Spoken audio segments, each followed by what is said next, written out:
Good morning, my brothers and sisters. Welcome to episode number 103 in the book of Genesis. We're officially in Genesis 22, which is the story, the whole chapter is the story about Isaac Abraham sacrificing his son Isaac. But we're going to turn to the New Testament and sort of get the interpretation of that whole passage. I was thinking this morning about Abraham's license plate on his car. And what would his license plate say? In other words, what is his motto? I always get a kick out of the license plates battle that you'll notice between North Carolina and Ohio. North Carolina, where the Wright brothers flew at Kitty Hawk, their whole state motto, and it's on their license plate, is first in flight. Ohio takes offense to that because the Wright brothers were from Ohio and the plane was invented and designed and tested in Ohio, but finally flew in Kitty Hawk. Anyway, back to Abraham. What would Abraham's license plate say? I think it would say first in faith, not first in flight, first in faith. Now, we all have a little bit of faith, right? That the sun's going to come up tomorrow, that when I eat food, it's going to nourish my body.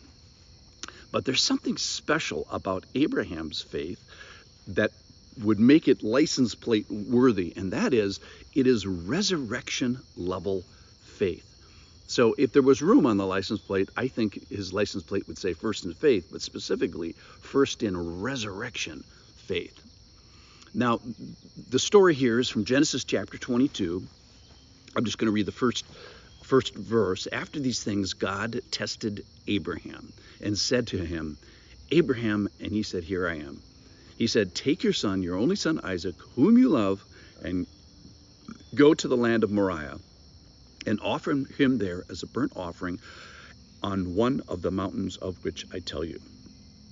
So today we're going to look towards the New Testament for the proper interpretation of an Old Testament passage. So lovers of the Old Testament should be frequent users of the New Testament, and lovers of the New Testament should be frequent users of the Old Testament. Why is that? Well, because in Hebrews chapter 11, it really explains the bottom line of what Abraham was thinking in going and sacrificing his son, which sounds so terrible at face value. In Hebrews chapter 11, verse 17 through 19, it says, by faith Abraham, when he was tested, so it's going to be a test, we'll talk about that in a second, offered up Isaac, and he who had received the promises was in the act of offering up his only son, of whom it was said, through Isaac your offspring shall be named. And then now it tells you what Abraham was thinking when he had the knife going. He considered that God was able even to raise him from the dead. He considered that God was able even to raise Isaac from the dead, from which, figuratively speaking, he did receive him back. All right, so let's first talk about testing versus tempting. So testing is something God does. Tempting is something God does not do. So testing is where God checks our commitment, and it gives us an opportunity to succeed. And we see here in this story that God is inside this event, and it's going to result and can result in personal character being strengthened and a relationship with God that is enhanced. Now, tempting is different than that. Tempting is purely an opportunity to fail.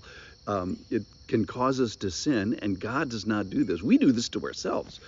We are the one that generate the temptation. And rather than God being inside that event, God's outside that event, and it gives us an opportunity for our personal character to be weakened and a relationship to be hindered. So this is not temptation. This one is the testing. And we know that because God's present there. He sees, he speaks, he hears, and God is in this. And again, we see, which has been one of our themes in Genesis, is God is leaning into humanity, and specifically with Abraham. And we get this introduction in this story of resurrection level faith.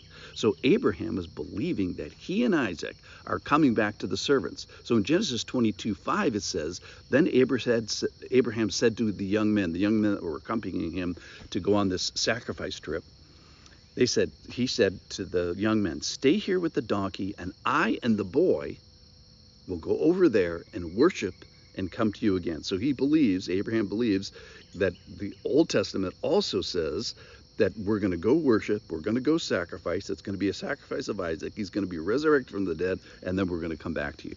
So Abraham considered this about God, that God was even able to raise Isaac from the dead. So again, we see here that it's raising from the dead faith. It says it in the New Testament. And stay here with the donkey. I and the boy will go over there and worship and come again to you. So it says it both in the Old Testament and the New Testament.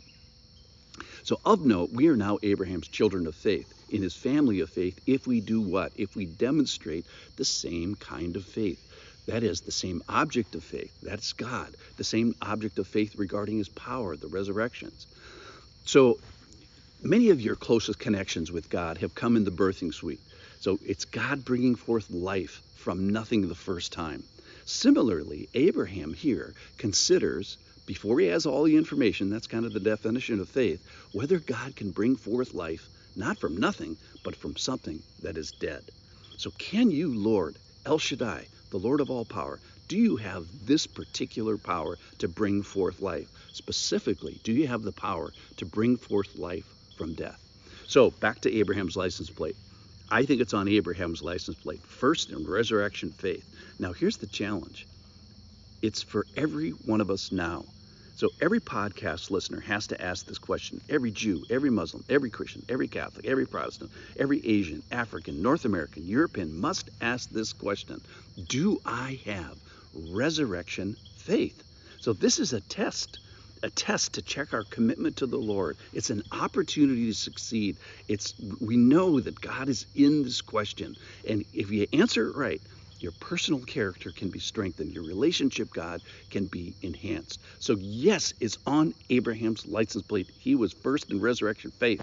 That's the good news. The question for us is, what will be on my license plate? Will we be second or 1,000th in the same kind of resurrection faith? Ask that today. Thanks for listening.